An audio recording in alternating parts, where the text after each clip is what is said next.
গণমাধ্যমের সবচেয়ে বেশি মিথ্যা ও ভিত্তিহীন তথ্য ছড়ানো দেশের তালিকার শীর্ষে রয়েছে ভারত। প্রযুক্তি জায়ান্ট মাইক্রোসফটের এক জরিপে এমনই তথ্য উঠে এসেছে। অবশ্য আন্তর্জাতিক বিভিন্ন গণমাধ্যম অনেক আগে থেকেই এই ধরনের খবর দিয়ে আসছে।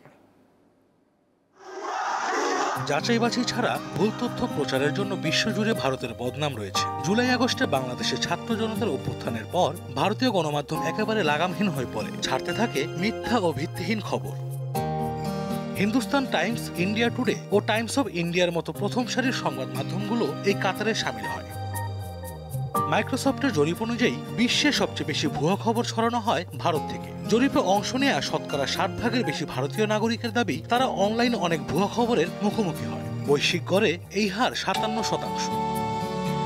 বিবিসিও সম্প্রতি ভারতীয় গণমাধ্যম ও সামাজিক যোগাযোগ মাধ্যমে মিথ্যা ও ভুল তথ্য নিয়ে প্রতিবেদন প্রকাশ করে।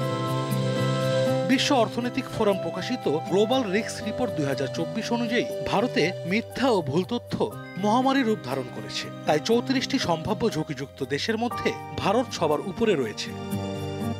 আশরাফ শুভ, দীপ্ত বার্তা কক্ষ।